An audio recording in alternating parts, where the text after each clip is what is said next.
لله رب العالمين والعاقبة للمتقين والصلاة والسلام على سيد الأنبياء والمرسلين سيدنا ونبينا ومولانا محمد وعلى آله وصحبه أجمعين أما بعد فقد قال الله تعالى في القرآن المجيد والفرقان الحميد فأعوذ بالله من الشيطان الرجيم بسم الله الرحمن الرحيم إنا أرسلناك شاهدا ومبشرا ونذيرا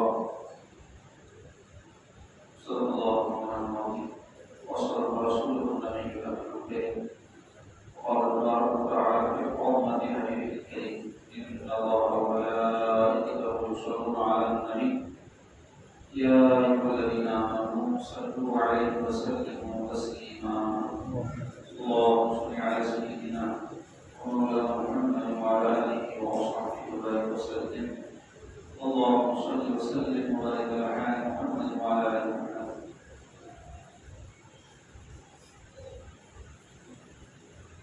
برادر اسلام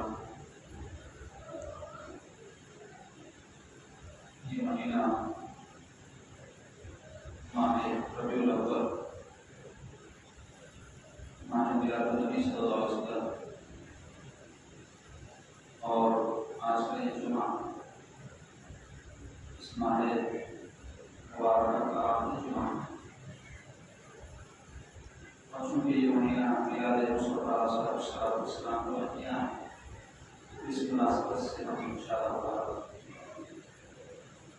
آج کے جمعے میں بھی حسب ثابت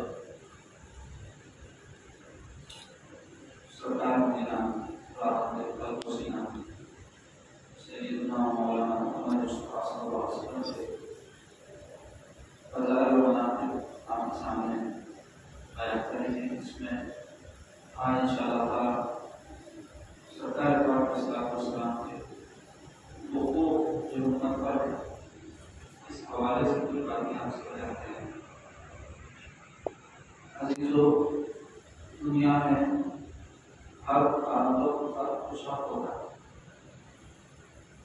انسان دنیا میں جب آتا ہے تو بے شمار تعلقات اپنے ساتھ لے کر آتا ہے. ماں باپ سے ویسے اولاد کے انسان کا تعلق ہوتا ہے, ویسے ہی رشتہ داروں سے تعلق ہوتا ہے, پڑوسیوں سے تعلق ہوتا ہے. جس قوم اور ملت سے وہ تعلق رکھتا ہے وہ تعلقات ہوتے ہیں. اسی طرح انسان کے علاوہ حیوانات سے جماعتات اور نباتات کے لیے نباتات پیڑ پودوں کو کہتے ہیں. ان سب چیزوں کے ساتھ انسان زندگی بسر کر رہا ہوتا ہے اور ان سب چیزوں کے تعلقات کے حوالے سے ان کے حقوق ہوتے ہیں. ہر شے کا جس سے ہمارا تعلق ہے اور ہمارے دین نے ان حقوق کی وضاحت کی ہے اور ان کی ادائیگی کی تاکید کی. مسلمان کے لیے ضروری ہے کہ وہ اپنے تعلقات کے حوالے سے حسب تعلق جس شے سے اس کا تعلق ہے اس کے حقوق کو جانے اور اس کو ادا کرے, کیونکہ یہ کوئی معمولی مسئلہ نہیں ہے بلکہ نہایت اہم مسئلہ ہے. اور دینداری سے اس کا تعلق ایسا نہیں ہے کہ دنیا میں چونکہ یہ معاملات ہے تو اس کا تعلق دنیا سے ہے. دنیا کے جتنے امور ہیں ان سب کا تعلق آخرت سے. اگر ہم ان چیزوں کے ساتھ ویسا معاملہ کریں جیسا اللہ اس کا رسول نے حکم دیا ہے تو اس کا فائدہ ہوا آخرت میں ہوگا. اگر ویسا نہ کریں تو آخرت میں نقصان ہوگا. تو لہٰذا پتہ چلا ہر چیز سے جو ہمارا تعلق ہے اس کے حقوق بندے اور خدا کا ایک تعلق اس کے حقوق ہے. اس کو کہتے ہیں حقوق اللہ, بندوں پر جو اللہ کے حق ہے. ہمارا موضوع نہیں ہے اس کی تفصیل بیان کرے. بندوں کا آپس میں بندوں سے ایک دوسرے کا تعلق, ماں باپ سے اولاد کا, اولاد سے ماں باپ کا, رشتے داروں کا, پڑوسیوں کا تعلق. تو یہ جو حقوق ہیں اس کو کہتے ہیں حقوق العباد, بندوں کے آپسی حقوق. اسی طرح خدا یعنی اللہ تعالیٰ اور مخلوق یعنی اللہ کی مخلوق اور بندے، ان کے بیچ میں ایک ذات واسطہ ہوتی ہے جس کو کہتے ہیں نبی اور رسول۔ تو انبیاء اور رسولوں کے بھی حقوق اور تمام انبیاء اور تمام رسول میں سب سے افضل، سب سے اعلیٰ، سب سے برتر جو ذات گرامی ہے وہ ہمارے آقا مولانا محمد رسول اللہ صلی اللہ علیہ وسلم کی ذات گرامی ہے۔ ہمارے ایمان کا تعلق، ہماری محبت کا تعلق یہ سرکار سے ہمارا ہے۔ تو حضور پاک علیہ الصلوۃ والسلام کے بہت سارے حقوق، تو ایک مسلمان کے لیے لازم ہے کہ وہ حقوق کو جانے اور اس کو ادا کرے۔ جیسے ایک بندہ اپنے ماں باپ کے حقوق کو ادا نہیں کرے گا تو گناہگار ہوگا، ماں باپ کی حقیقتیں کرے گا گناہگار ہوگا، رشتے داروں کے حقوق کو ادا نہیں کرے گا تو گناہگار ہوگا، پڑوسیوں کے حقوق کو ادا نہیں کرے گا تو گناہگار ہوگا۔ تو اس سے بڑھ کر رسول اللہ صلی اللہ علیہ وسلم کے حقوق کو ادا نہیں کرے گا تو گناہگار ہوگا۔ تو سب سے پہلے تو حقوق کا علم کیا ہے، اس کی ادائیگی ہو، پوری ایمانداری، دیانتداری اور عقیدت اور احترام کے ساتھ اپنے لیے اور حقوق کی ادائیگی کو سعادت سمجھتے ہو۔ ایک ہوتا ہے کسی ڈیوٹی کو ڈیوٹی کے طور پر ادا کرنا، جیسے کوئی آدمی کسی کے پاس ملازم ہے، اس کے لیے وقت مقرر ہوتا ہے، یہ ٹائم سے یہ ٹائم تک آپ کو آنا ہے اور یہ کام کرنا ہے، دل سے کرے نہ کرے اس کو کرنا ہے، کیونکہ اس کی ڈیوٹی ہے، اس کی ذمہ داری ہے، اس کو تنخواہ ملتی ہے یا کچھ نہ کچھ بینیفٹ اس کو ملتا ہے۔ لیکن رسول اللہ صلی اللہ علیہ وسلم سے ایک امتی کا تعلق ایسا نہیں ہے۔ یہ جو حقوق ہیں یہ صرف ڈیوٹی نہیں ہے، بلکہ اس کا تعلق ایمان اور محبت سے۔ اس وقت اس کی ادائیگی میں بندے کو بڑی مصبری اور بڑے عقیدت اور احترام کا مظاہرہ کرنے کی ضرورت ہے۔ تو سب سے پہلے تو حقوق کیا ہیں وہ میں مختصراً آپ کو بتاؤں گا۔ سارے حقوق تو اس مختصر سے وقت میں نہیں بتائے جا سکتے، کوشش کروں گا کہ 5 حقوق پیارے آقا علیہ الصلوۃ والسلام کی آپ کو بتاؤں جو اہم ترین ہے اور جس کی ادائیگی ہر مومن پر واجب ہے۔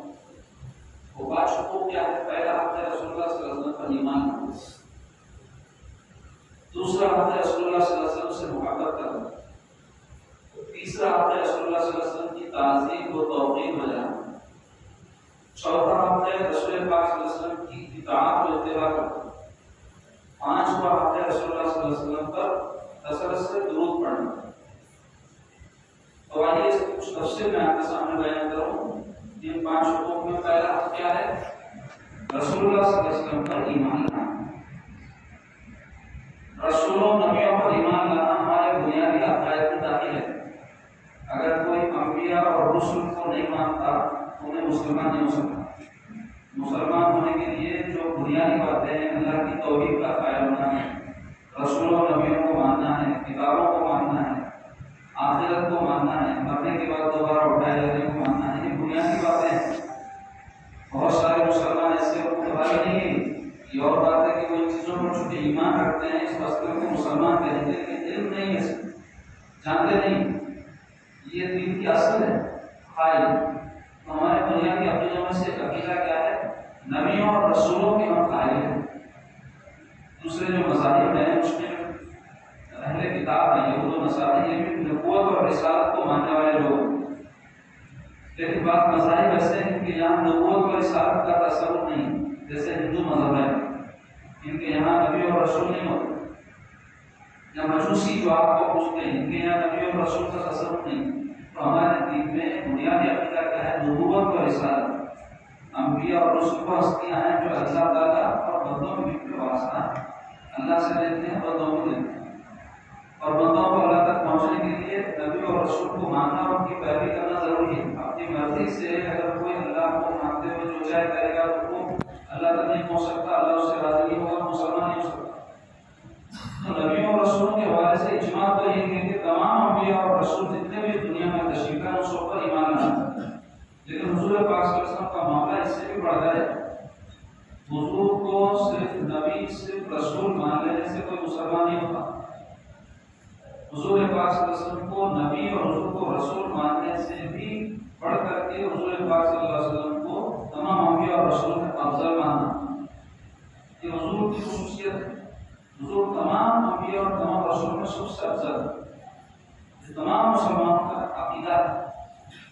اور حضور پر ایمان لانے میں یہ بات بتاتی ہے کہ حضور صرف نبی اور صرف رسول نہیں بلکہ حضور خاتم النبیین ہیں، یعنی رسول پاک علیہ السلام پر اللہ تعالیٰ نے نبوت و رسالت کا سلسلہ ختم کر دیا۔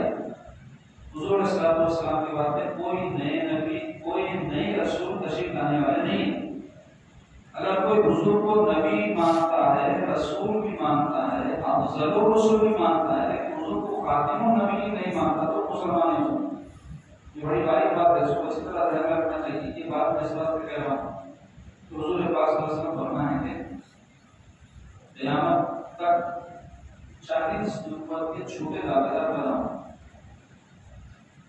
یعنی وہ یہ کہیں گے کہ اللہ کے نبی اللہ، جیسے کئی آگے چلے گئے کئی آئیں گے، تو ایک مسلمان کو اتنا بھولا بھالا نہیں ہونا چاہیے کہ وہ ایسے قسم کے لوگوں کے چکر میں آئے اور اپنا ایمان ہاتھ سے اس کے چلا جائے۔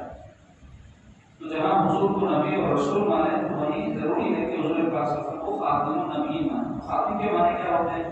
آخری نبی آخری رسول۔ تو کیا معنی سمجھے ہم آخری نبی اور آخری رسول کو؟ یہ سمجھنا چاہیے کہ حضور پاک صلی اللہ علیہ وسلم جو دین لے کر آئے ہیں آپ اس میں کوئی کمی زیادتی نہیں ہو سکتی۔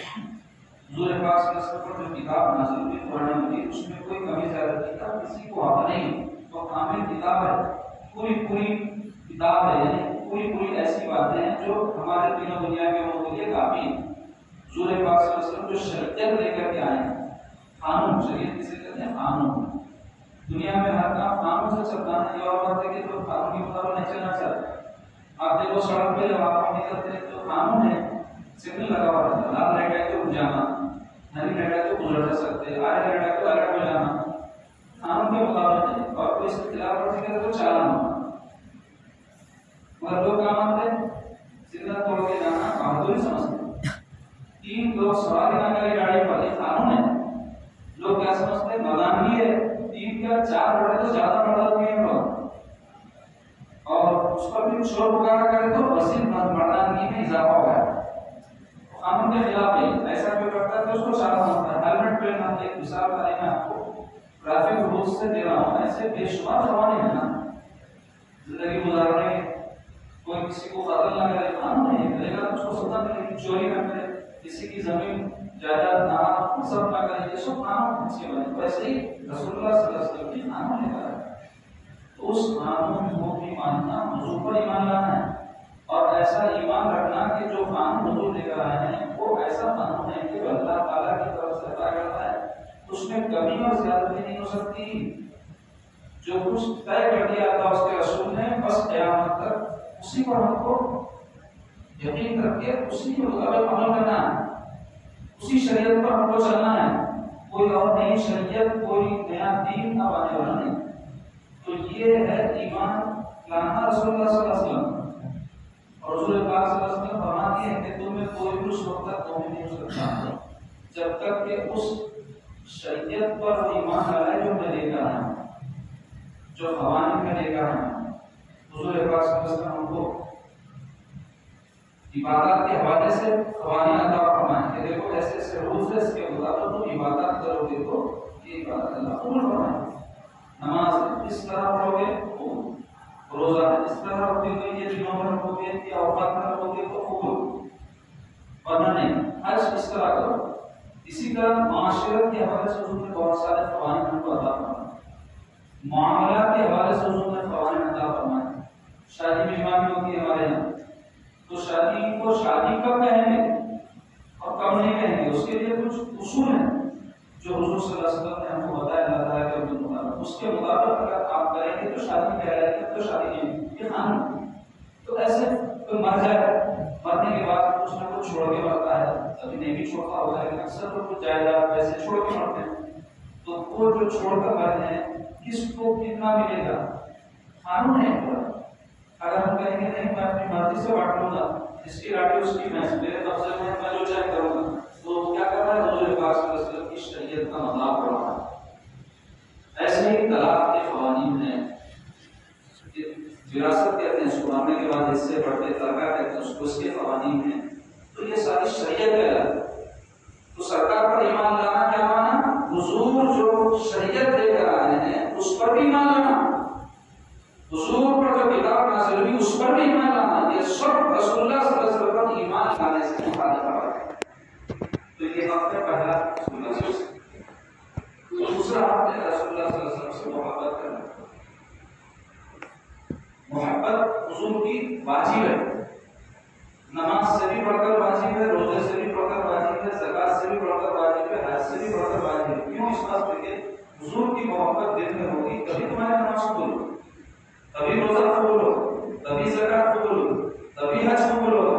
اگر خدا نہ خواستہ یہ سب کام تو نہ بھی کرو، اللہ نہ کرے، کرتا ہی مسلمان تو نماز پڑھے گا نہیں، روزہ کے لیکن کوئی نہ کرے، لیکن کم از کم حضور کی محبت اس کے دل میں ہے اور اس کا خاتمہ ہو گیا تو اللہ تعالیٰ اس کو بخش دے، اللہ تعالیٰ اس کے تھوڑے مرتبے قبول فرمائے۔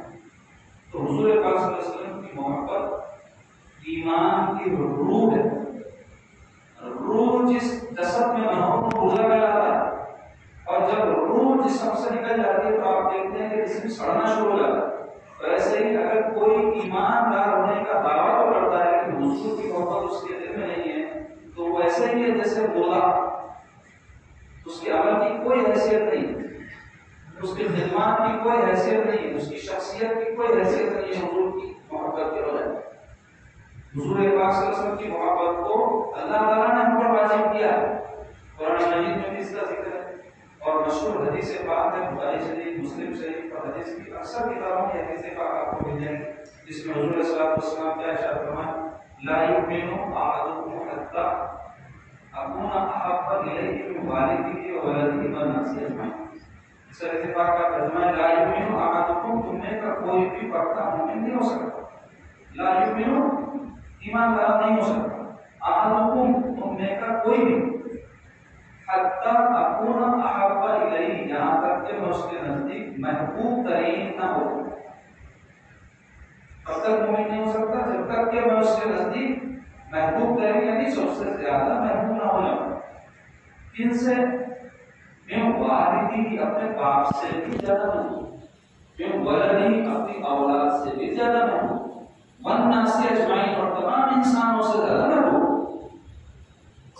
انسانوں کی محبتیں ہی تعلقات میں جڑی ہوئی ہیں، آدمی باپ کو چاہتا، اولاد کو چاہتا، یا انسانوں میں کسی اور کو بھی ہو سکتا ہے، چاہے کوئی باپ سے جا کے کسی کو چاہ سکتا، کہ حضور فرمائے والناس اجمعین کے ذریعے کہ ہر ایک محبوب سے زیادہ محبوب حضور ہو، تب تک کوئی بھی سچا مومن نہیں ہو سکتا۔ اب حضور خود اس بات کی تاکید کر رہے ہیں کہ حضور اپنی طرف سے تو نہیں کریں گے، اللہ کے حکم سے کر رہے ہیں، معلوم اللہ نے حضور کی محبت واجب کر دی۔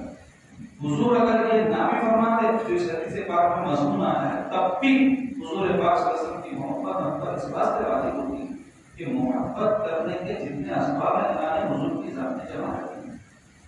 محبت کے کچھ اسباب رہتے ہیں، آدمی چوری کسی میں نہیں چاہتا، ایک وجہ رہتی ہے محبت کرنے کی، کوئی انسان بہت خوبصورت ہے، کسی انسان کو خوبصورت انسان محبوب ہو، خوبصورت شکل کی وجہ سے لوگ اس کو چاہتے ہیں، جیسے کسی کی بہت خوبصورت ہے، محبت کی وجہ سے اما صلی اللہ علیہ وسلم اس کو اور صحیح غلط ہے وہ میں نہیں لیکن بتا ایسے ہی حسین چہرہ انسان کو فطری طور پر پسند ہے، خوبصورت کوئی رہتا ہوں پسند ہے، ایک سبب ہے یہ محبت کے وجہ، اور ایک وجہ کیا ہے محبت کی؟ اچھا کردار، اچھا اخلاق، کسی انسان کے اندر اچھی عادات، اچھے اخلاق، اچھی صفات ہے تو وہ شخص محبوب ہے۔ متقی لوگوں کو، دیندار لوگوں کو، علماء لوگ کیوں پسند کرتے ہیں؟ خرابیاں کم، اچھائیاں زیادہ انتظار، تو فطری طور پہ انسان کو کیا ہوتا ہے؟ یہ سبب ہے جو محبت کرتا ہے۔ ایک سبب ہوتا ہے احسان، کوئی اگر کر دے تو انسان کو محسن محبوب ہو جاتا ہے۔ آپ کسی کے ساتھ احسان کا معاملہ کرو، اگر انہیں احسان فراموش اور کم ضبط نہیں ہے تو ضرور آپ سے محبت کرے گا، یہ کہتے ہیں میرے محسن، میرے ایسے وقت میں کام ہے جب کوئی تیرا ساتھ نہیں دیا۔ تو احسان ایک وجہ اور سبب ہے محبت، اور ایک سبب ہے عظمت و شان۔ بعض لوگ رہتے احسان کو کرتے نہیں مگر لوگوں کو ان کی عظمت اور ان کی شان کی وجہ سے محبت ہو جاتی ہے، جیسے سیاسی بھیڑان ہیں، کئی ان کے چمچے ہیں وہ عمر بھر ان پہ خرچ کر کے بھی ان سے محبت کرتے رہتے ہیں، کہ اردو نہیں کرتے، کیسے کوئی حسن سلوک نہیں کرتے، کوئی ان کا بھلا نہیں کرتے، تب بھی ایک بلونا رہتا ہے، ایک جوش رہتا اندر سے، ان کی عظمت وجہ سے. ایسے ہی قدیم زمانے میں بادشاہ ہوتے تھے، صاحب اقتدار لوگ ہوتے تھے، عوام رعایا ان کو چاہتی ان کی عظمت ان کی شان کی ہے. اور بھی کئی اسباب ہیں، لیکن بنیادی طور پہ محبت کے لیے چند اسباب، چند وجوہات ہیں جس سے انسان کسی کو محبت کرتا ہے. کسی کی عظمت دیکھ کے محبت کرتا ہے، کسی کا احسان دیکھ کے اس سے محبت کرتا ہے، کسی کی صورت و شکل دیکھ کر اس سے محبت کرتا ہے، کسی کے اخلاق و کردار دیکھ کر محبت کرتا ہے. اللہ تبارک و تعالیٰ نے ہمارے حضور میں یہ سارے اسباب جمع کر دیے. حضور پاک صلی اللہ علیہ وسلم سے بڑھ کر کوئی ہمارا محسن نہیں ہے. کوئی آپ کا محسن ہے تو ہو سکتا ہے دنیا میں کوئی پودا کو پہنچا پیسہ دے دے، جائیداد دے دے، آپ کی پریشانی کو دور کر دے، آپ کی مصیبت میں آپ کی مدد کر دے. لیکن ہمارے حضور اتنے بڑے محسن ہیں، دنیا میں بھی حضور کے بے شمار احسانات ہم پر ہے. کتنے کتنے عمر ختم ہو جائے گی احسانات حضور ختم نہیں ہوئی. آخرت میں بھی حضور ہمارے محسن ہیں. حضور پاک صلی اللہ علیہ وسلم وہاں گناہگاروں کی شفاعت فرمائیں، آب کوثر سے ہم کو سرفراز فرمائیں گے. محشر کی ہماری تکالیف اور مصیبتیں حضور پاک صلی اللہ علیہ وسلم دور فرمائیں گے. حضور ایسے ہمارے محسن ہیں کہ قرآن کہہ رہا ہے کہ حضور رحمت اللہ، قرآن کہہ رہا ہے کہ حضور پاک صلی اللہ علیہ وسلم رؤوف الرحیم ہے، مہربان. رؤوف مانے مہربان، رحیم مانے بہت زیادہ رحم فرمانے والے.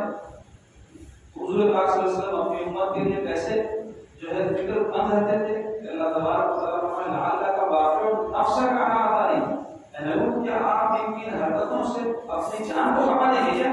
قرآن میں اللہ تعالیٰ فرماتا ایسا حضور پاک صلی اللہ علیہ وسلم کے دل میں اپنی امت کے لیے جذبات کا کہ وہ قرار پا لیں، وہ راہ راست پر آ جائے، وہ خیر اور بھلائی کو حاصل کرے. تو دنیا میں بھی بے شمار احسانات ہیں، آخرت میں بھی بے شمار احسانات ہیں. اور جہاں تک حسن و جمال سبب محبت ہونے کی بات ہے تو سمجھ لیں کہ حضور سے بڑھ کر روئے زمین پر کوئی حسین پہلے نہیں ہوا نہ ہوگا. حضرت حسن بن ثابت رضی اللہ عنہ سرکار کے صحابی اور کا مشہور شعر ہے عربی میں کیا کہتے ہیں وہ احسن منک لم ترقط عینی واجمل منک لم تلد النساء خلقت مبرئا من كل عیب کانک خلقت کما تشاء. اس شعر کا ترجمہ کیا ہے؟ وہ احسن منک اور حسین آپ جیسا لم ترقط عینی میری آنکھ نے کبھی نہیں دیکھا. حضور کی شان میں کیا کہہ رہے ہیں حضرت حسن کے ساتھ؟ یہ مبالغہ نہیں ہے، مبالغہ ہو تو کسی کو بڑا چڑھا کے بولنا، بلکہ یہ اظہار حقیقت حجت ہے کہ حضور سے حسین زمین کوئی ہے نہیں. وہ احسن منک لم ترقط عینی، حسین آپ جیسا میری آنکھ نے کبھی وہ اجمل منک لم تلد النساء، اور جمیل آپ جیسا کسی ماں نے پیدا نہیں کیا. کیا کہتے ہیں؟ اور جمیل آپ جیسا کسی ماں نے نہیں جانا. وَأَحْسَنُ مِنْكَ لَمْ تَرَقَّتْ عَيْنِي وَأَجْمَلُ مِنْكَ لَمْ تَلِدِ النِّسَاء خُلِقْتَ مُبَرَّئًا مِنْ كُلِّ عَيْبٍ. آپ تمام عیبوں سے مبرّع یعنی خالی کر کے ایسے پیدا کیے گئے ہیں کأنک خلقت کما تشاء، جیسے آپ اپنی مرضی کے مطابق پیدا ہو. تو حضور پاک صلی اللہ علیہ وسلم کے حسن و جمال کا عالم یہ تھا. سیدہ عائشہ صدیقہ رضی اللہ عنہا کے سامنے حضرت یوسف کے حسن کا تذکرہ ہوا تو آپ کہنے لگے بے شک یوسف علیہ السلام بڑے حسین تھے کہ ان کو دیکھ کر کے مصر کی عورتیں ان کے حسن و جمال کو دیکھنے میں ایسی مہو ہوئی کہ اپنے انگلیوں پر چھریاں پھیر لی اور ان کو پتہ نہیں چلا ان کی انگلیاں کٹ گئی. لیکن حضور ایسے حسین تھے کہ حضور پاک صلی اللہ علیہ وسلم کے لیے مردوں نے اپنی گردنیں کٹا دی، وہ بھی عرب کے مرد جو گردن کاٹنا جانتے ہیں کٹانا نہیں. تو ویسے مرد حضور کے حسن پر ایسے پریتا ہوئے صحابہ برا نہیں ہو جو اپنی گردنوں کو حضور کی محبت میں رکھا ایسے حضور حسین. حضور پاک صلی اللہ علیہ وسلم کے حسن و جمال کا کیا کہنا، اس کی بڑی تفصیل ہے جو ہے حضور کی سیرت کی کتابوں میں پڑھ کے حدیث شریف میں ترمذی شریف جو حدیث کی مشہور کتاب ہے اس کے جو مؤلف ہے حضرت محمد بن عیسیٰ رحمۃ اللہ علیہ، انہوں نے شمائل ترمذی کے نام سے ایک اس کا حصہ جمع کیا جس میں بہت ساری سینکڑوں احادیث حضور کے حلیہ پاک کے بارے میں جمع کی.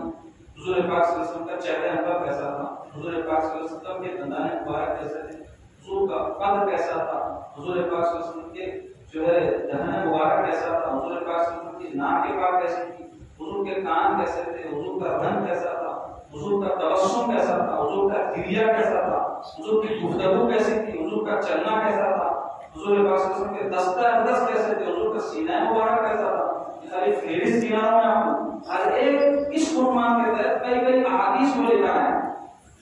سیدنا علی سے، حضرت انس سے، حضور کے ہمیشہ قریب جو صحابہ ہیں ان سے روایات آئے جس میں حضور پاک صلی اللہ علیہ وسلم کی ایک ایک چیز کو بیان کیا ہے. تو آپ اندازہ لگائیں کہ ایسی کیسی ہستیاں جو اتنی عظیم خدمت آپ کو جو ہے انجام دے کے پہنچائے سرکار پاک صلی اللہ علیہ وسلم کا حلیہ. تو حضور پاک صلی اللہ علیہ وسلم کا مسلمان ایسا تھا. سیدنا علی رضی کہتے ہیں کہ پہلی مرتبہ جو حضور سے ملتا تو آپ کے روح میں نبوت کی وجہ سے نبی تھے نا، تو آپ کے روح میں نبوت کی وجہ سے وہ ڈر جاتا. حضور کے چہرے تو کبھی ایسی اس میں مجال نہیں تھی، لیکن جیسے جیسے حضور کے قریب ہوتا تو حضور پر فدا ہو جاتا، حضور پر فیصلہ ہو جاتا. حضور کی خوبیاں، حضور کے اخلاق، حضور کا کردار، حضور کا انداز زندگانی جب دیکھتا تو ایسی محبت حضور سے ہو جاتی کہ اپنا سب کچھ حضور کو قربان کرنے تیار. سیدنا علی رضی اللہ عنہ فرماتے ہیں کہ میں حضور پاک صلی اللہ علیہ وسلم سے جیسا خوبصورت نہ حضور سے پہلے کسی کو دیکھا نہ حضور کے بعد کسی کو دیکھا. اور بھی اس حوالے سے بہت ساری معتبر روایات. تو اللہ تعالیٰ کیا کیے، حسن و جمال جو ایک سبب ہے کسی سے محبت ہونے کا، وہ بھی حضور پاک صلی اللہ علیہ وسلم کی ذات میں جمع ہوتا. اسی طرح حضور پاک صلی اللہ علیہ وسلم کا کردار، حضور کے اخلاق جو محبت ہونے کی وجہ ہے. کئی لوگ ایسے ہوتے ہیں صورت شکل کے بڑے اچھے رہتے ہیں لیکن ان کی اخلاق ایسے ایسے لوگ چڑھتے ہیں. صورت اچھی ہو گئی، زبان کا اچھا نہیں ہے، صورت اچھی ہوئی آدمی اچھا نہیں ہے، ایسا نہیں بولتے تھے سنتے ہمیں. لیکن کئی لوگ ایسے ہوتے ہیں صورت شکل اتنی اچھی نہیں رہتی، کردار ایسا رہتا ہے لوگوں پر فرقتا ہے، لوگوں سے محبت کرتے، ان کو چاہتے، ان سے محبت کرتے، ان کے اخلاق کی وجہ سے، ان کے کردار کی وجہ سے. انسان اپنی صورت اور شکل کو تو سنوار نہیں سکتا. سنوارنے سے مراد یہ ہے چاندوں میں رہ سکتا، کالا ہے تو گورا نہیں لگ سکتا، موٹی نہ ہے تو پردے نہیں کر سکتا، بڑے بڑے ہوتے تو باری نہیں کر سکتا. صورت کو صحیح کرنا اس کے اختیار میں نہیں ہے. چاند کو نہ کر سکتا، لیکن انسان اپنے کردار کو سنبھال سکتا، اپنے اخلاق کو سنبھال سکتا، اپنے عادات کو بدل سکتا. بری صحبتیں، بری عادتیں چھوڑ کے اچھی صحبتیں، اچھی عادتیں اختیار کر سکتا، اس کے اختیار میں ہے. تو اس کو بولتے تزکیہ، اپنی اصلاح کرنا. اللہ تبارک و تعالی حضور علیہ الصلوۃ والسلام کے اخلاق اور کردار ایسے رکھا ہے کہ خود اللہ نے قرآن میں اس کی تعریف فرمائی. اللہ تعالیٰ فرماتے ہیں وَإِنَّكَ لَعَلَىٰ خُلُقٍ عَظِيمٍ، بے شک آپ اخلاق کے عظیم مرتبے پر، بلند ترین مرتبے پر. یہ کون کہہ رہے ہیں؟ اللہ تعالیٰ فرما رہے ہیں جو خود حضور کے اور ان کے اخلاق کے خالق ہے. تو اللہ تبارک و تعالیٰ حضور کو پیدا کر کے خود حضور کے جو ہے اخلاق کے اوپر جو ہے تعریف فرما رہے ہیں. تو حضور پاک صلی اللہ علیہ وسلم کے اخلاق و کردار تفسیر کیا میں بیان کروں، وقت میں گنجائش نہیں. اس کی تفسیر میں جو ہے کہ ایک وجہ ہے جس سے انسان کسی سے محبت کرتا ہے. حضور پاک صلی اللہ علیہ وسلم کے اخلاق سب سے الگ، سب سے بہتر. سیدہ عائشہ صدیقہ رضی اللہ عنہا سرکار کی زوجائے پاک ہیں اور محبوبہ ہیں حضور کی. ان سے کسی صحابی نے پوچھا یا قابل ہے کہ سرکار کے اخلاق کیسے تھے؟ تو سیدہ عائشہ صدیقہ رضی اللہ عنہا تفسیر بیان نہیں کی. تفسیر تم دیکھ لو، میں اشارہ دیتی ہوں بلکہ آپ فرمائیں کانا خلقہم قرآن، ان کے اخلاق قرآن ہی قرآن. یعنی قرآن مجید میں جو خوبیاں، جو کمالات اللہ کے قریب ہونے کے لیے بیان کی جا رہی ہے وہ ساری سرکار پاک صلی اللہ علیہ وسلم میں جلوہ افروز. ایسے میرے آقا کے اخلاق قرآن پڑھو، جو خوبی قرآن بیان کر رہی ہے دیکھ لو حضور نہیں. تو جتنی میں بتا رہا ہوں کہ اسباب ہو سکتی ہیں محبت، وہ ساری حضور پاک صلی اللہ علیہ وسلم کی ذات میں اپنا اہتمام کروں. اور حضور پاک صلی اللہ علیہ وسلم سے صحابہ کیسی محبت کرتے تھے، کیسی چاہت کرتے تھے، اپنی جانوں کو، اپنے اموال کو، اپنے اہل و عیال کو، اپنے محبوب سے محبوب ترین چیز کو حضور پر اپنا قربان کیا. اس حوالے سے بے شمار واقعات اشارت قرآن میں تفصیل احادیث اور سیرت کی کتابوں میں موجود ہے. واقعات بیان کرتا جاؤں اور میں گنجائش نہیں. لیکن صحابہ کرام سچی محبت کی حضور پاک صلی اللہ علیہ وسلم جیسی محبت کسی کو کسی سے ہونی چاہیے. اگر دیکھنا چاہتے ہو تو صحابہ کو دیکھو جو حضور پاک صلی اللہ علیہ وسلم کو محبت ہے. کوئی رشتے، کوئی تعلقات، کوئی قیمتی چیز کی پرواہ نہیں کی حضور کی محبت کے سامنے. ضرورت پڑنے پر اپنے جسموں کو انہوں نے سرکار کی عبادت کے ڈھال بنا دیا. ضرورت پڑنے پر اپنا سب کچھ لٹا کر حضور کے حکم پر مکہ چھوڑ کر مدینے کو ہجرت کرے.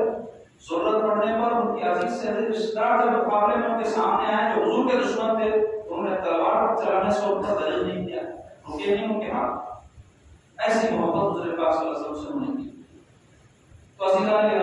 پاک صلی اللہ علیہ وسلم کی سچی محبت کیا ہے؟ حضور کا حق ہے امت پر. حضور پاک صلی اللہ علیہ وسلم کی محبت کی کچھ علامات. حضور پاک صلی اللہ علیہ وسلم کی اگر سچی محبت کسی کے دل میں ہے تو وہ حضور کے حکم کے خلاف ورزی نہیں کرے، حضور کی سنتوں پر عمل کرے، حضور پاک صلی اللہ علیہ وسلم کی آل سے محبت کرے گا، حضور کے اصحاب سے محبت کرے گا، علماء نیک لوگوں سے اس واسطے محبت کرے گا یہ حضور کے طریقے پر چل رہے ہیں، حضور پاک صلی اللہ علیہ وسلم کے دین کے یہ خدمت گزار ہیں ان سے محبت کرے گا. یہ سب علامات محبت ہے، کیونکہ دعویٰ محبت اور ہے، حقیقی محبت اور ہے. اب آپ کیا بہت کچھ کر سکتے ہیں، اچھلنا کودنا ناچنا چیخا پکارے کرنا، یہ صرف دعویٰ محبت کے ساتھ دلیل نہیں بلکہ دلیل یہ ہے کہ حضور کی پیروی کی ہے، حضور کی اتباع کی ہے، حضور کے بتائے ہوئے راستے پر چلے، حضور پر سب کچھ اپنا قربان کرنے کے لیے تیار ہے، جب ضرورت پڑے قربان بھی کرے. تو دوسرا تیسرا ہے حضور پاک صلی اللہ علیہ وسلم کی تعظیم و توقیر. حضور پاک صلی اللہ علیہ وسلم کا ادب یہ حضور کا حق ہے اور یہ بھی واجب ہے، اور یہ چیز ضمانت نہیں ہے بلکہ عین آپ کے ہمارے ایمان میں داخل ہے حضور کی تعظیم. کوئی یہ نہ سمجھے کہ محبت کرنا ہے حضور سے وہی اطاعت بھی کرنا ہے، ادب کے بارے میں تعظیم کے بارے میں ذرا گنجائش ہے، ایسا ہرگز نہیں. جیسے حضور کی محبت ہم پر واجب ہے، جیسے حضور پر ایمان لانا ہم پر واجب ہے، اسی درجے میں حضور کی تعظیم بھی ہم پر واجب ہے. کیوں؟ قرآن مجید میں ایک جگہ دو جگہ نہیں، بے شمار مقامات پر رسول پاک صلی اللہ علیہ وسلم کی تعظیم اور حضور کا ادب کرنے کے اللہ تعالیٰ نے تاکید فرما دی ہے، اور ذریع سی بے ادبی پر حبط اعمال کی وعید دی ہے. حبط اعمال کسے کہتے ہیں؟ اعمال کا ختم کر دیا، حبط یعنی ضائع کر دیا جانا.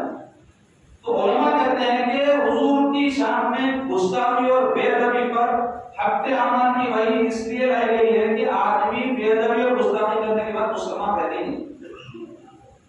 اعمال ضائع کر دیتے انسان کے، اعمال قبول اس وقت ہوتے جب ایمان، تو اعمال ضائع ہونے کا مطلب ایمان چلا جا رہا ہے. قرآن مجید میں اللہ تبارک و تعالیٰ ایک مقام پر ارشاد فرما رہے ہیں سورہ حجرات میں، یا ایھا الذین آمنوا لا ترفعوا اصواتکم فوق صوت النبی ولا تجهروا له بالقول كجهر بعضکم لبعض ان تحبط اعمالکم وانتم لا تشعرون. آیت نمبر 2 ہے سورہ حجرات کی، ہے جا کر اس کی تفسیر پڑھیے، مزید تفصیل آپ کو اس حوالے سے پتہ چلے گی. ادب رسالت کیا ہے سرکار کا، کیا مقام ہے ادب میں، وہ اللہ تعالیٰ قرآن میں بیان فرما رہے ہیں. یا ایھا الذین آمنوا لا ترفعوا اصواتکم، رفع مت کرو اپنی آوازوں، بلند مت کرو، اونچی مت کرو اپنی آوازوں، فوق صوت النبی، نبی پاک صلی اللہ علیہ وسلم کی آواز کے سامنے، حضور کی آواز سے تمہاری آواز بلند نہ ہو.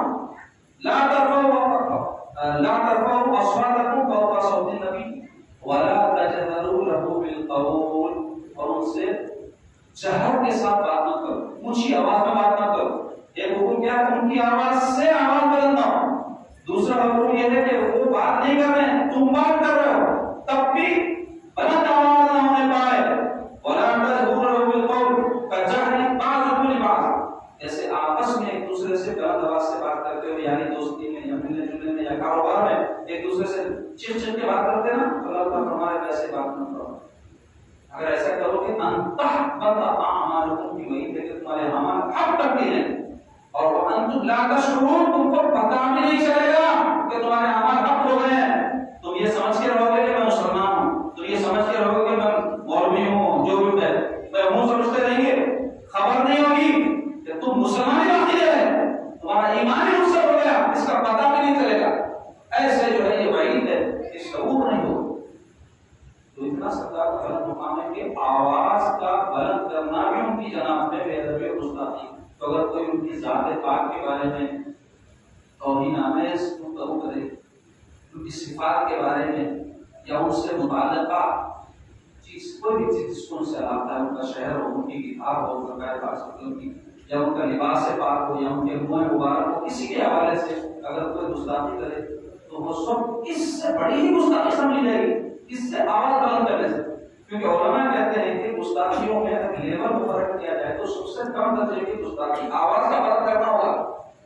کسی کو برا بلا نہیں بولنا، کچھ بھی ان کے ساتھ بدتمیزی نہیں کر رہے، ان کی آواز پر آواز بلند کر رہے ہیں، تو یہ سب سے ادنا درجے کی گستاخی سمجھی جائے گی. تو اس کا کیا ہے کہ اس پر عمل حق کیے جا رہے ہیں، تو اس کے علاوہ اگر کوئی بڑھ کر کے جو گستاخی کرے تو اس کا کیا حال ہوگا؟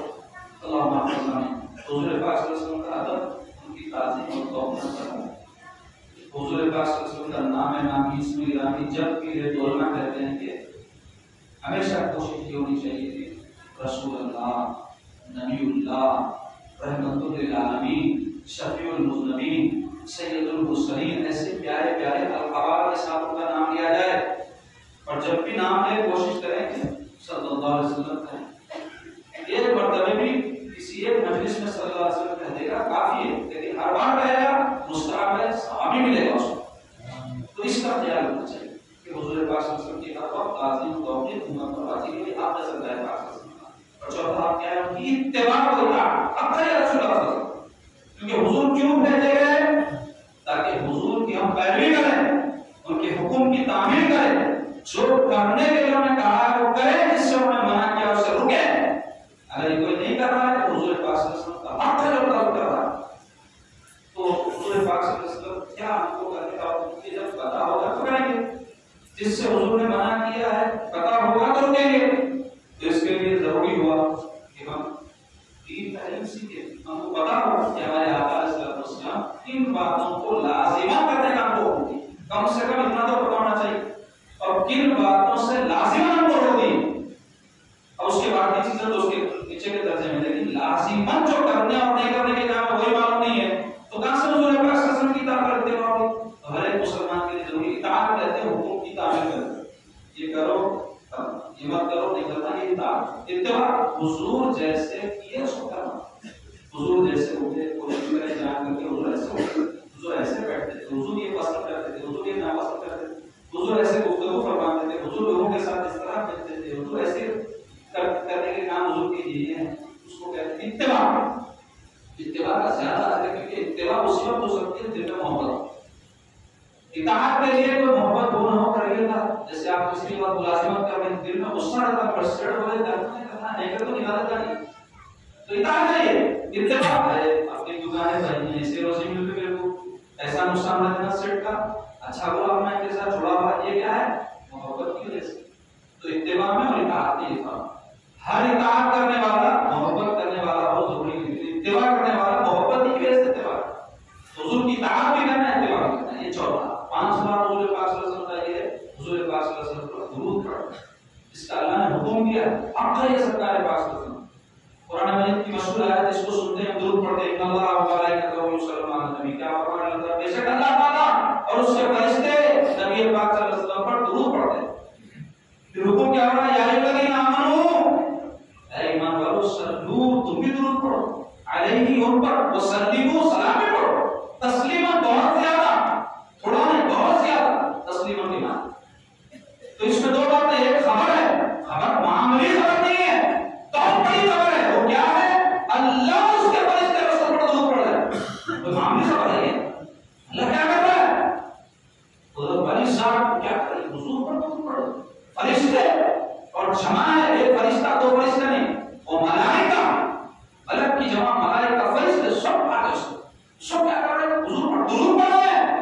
معمولی خبر نہیں ہے، یہ بہت بڑی خبر ہے۔ یہ بڑی خبر کیوں دی جا رہی ہے؟ اتنی بڑی ذات جو اللہ کی ذات ہے، اور ایسی مخلوق جو نورانی مخلوق ہے، وہ جو کام کر رہے ہیں سنو تم بھی وہی کرو، صلو علیہ، تم بھی ان پر درود پڑھو، وسلموا، سلام بھی بھیجو، اور پھر تھوڑا نہیں تسلیما بہت زیادہ۔ تو اس سے کیا معلوم؟ حضور کی عظمت و شان بھی معلوم ہوئی، اور ایک اہم کرنے کا کام بتایا جا رہا ہے، وہ یہ ہے کہ حضور پر درود پڑھائے۔ درود کے بڑے فضائل ہیں، بڑی اس کی تفسیر ہے، مختلف صیغے ہیں، انشاءاللہ پھر کسی موقع پر اس کی تفصیل آپ کے سامنے رکھوں گا۔ تو آخر میں عزیزو یہی عرض کروں گا کہ پیارے آقا علیہ السلام کی یہ 5 حقوق نمستہ میں امت کو پتہ ہونی چاہیے، اور اس پر عمل کرنا، حضور پر ایمان لانا، حضور پاک صلی اللہ علیہ وسلم سے سچی محبت کرنا، حضور پاک صلی اللہ علیہ وسلم کی تعظیم و توقیر کرنا، حضور پاک صلی اللہ علیہ وسلم کی اطاعت و اتباع کرنا، اور حضور پر کثرت سے درود پڑھنا۔ تو ماہ میلاد کے حوالے سے اختتامی جمعے میں میرا یہی پیغام ہے آپ تمام کو کہ سرکار پاک صلی اللہ علیہ وسلم سے جو ہمارا تعلق ہے ایمان کا، اس کے لیے تقاضا ہے، اور یہ حقوق ہے پیارے آقا علیہ السلام کے، اس کو ہمیشہ پیش نظر رکھنا ہے، اس کے مطابق عمل کرانا ہے۔ اللہ پاک سے دعا کرتا ہوں یا آمین، اپنے محبوب کی سچی محبت ہمارے دلوں میں پیدا ہونے کی۔ اے اللہ حضور پاک صلی اللہ علیہ وسلم کی محبت کے جو تقاضے ہیں اس کو پورا کرنے کی توفیق نصیب فرمائیے۔ یا اللہ سرکار پاک علیہ الصلوۃ والسلام کی محشر میں شفاعت سے ہم کو سرفراز فرمائیے، آب کوثر سے ہم کو سرفراز فرمائیے، جنت میں حضور پاک صلی اللہ علیہ وسلم کی رفاقت سے ہم کو سرفراز فرمائیے۔ اے اللہ ایسے پیارے آقا کا آپ نے ہم کو امتی بنایا ہے، اس کی قدردانی کرنے کی ہم کو توفیق نصیب فرمائیے۔ حضور پاک صلی اللہ علیہ وسلم کی کتاب قرآن مجید سے ہم کو عقیدت و محبت نصیب فرمائیے، اس کی تلاوت اور اس کے حقوق ادا کرنے کی توفیق نصیب فرمائیے۔ حضور پاک صلی اللہ علیہ وسلم جو شریعت لے کر آئے ہیں ان شریعت کے احکام پر عمل پیرا ہونے کی کو توفیق نصیب فرمائیے۔ اے اللہ فلسطین کے مسلمانوں کی جان و مال عزت و آبرو کی حفاظت فرمائیے۔ اے اللہ مسلمانوں کی غیب سے مدد فرمائیے۔ اے اللہ یہود و نصارہ جو دشمنان اسلام ہیں ان کو اس پر نابود فرمائیے۔ اے اللہ مسلمانوں کو جو وہاں کے ہمارے بھائی ہیں پریشان حال ہیں ان کو ہمت اور طاقت نصیب فرمائیے۔ اے اللہ ہم مجبور ہیں ان کی ہم پہ آ کر براہ راست مدد نہیں کر سکتے، مولا یہاں جو ہمارے مومن بھائی بستے ہیں ان کے ساتھ حسن سلوک کرنے کی توفیق نصیب فرمائیے۔ اے اللہ مسلمانوں میں اتحاد و اتفاق پیدا فرمائیے، ان میں آپس میں الفت و محبت پیدا فرمائیے، اسلام کو سربلندی عطا فرمائیے۔ اے اللہ مسجد اقصی کی حفاظت فرمائیے، سرگوریوں کی جو ہے سازشوں کو نصب و نابود فرما دیجیے۔ وصلی اللہ تعالی علی خیر خلقہ سیدنا و مولانا محمد وعلی آلہ وصحبہ اجمعین برحمتک یا ارحم الراحمین والحمد للہ۔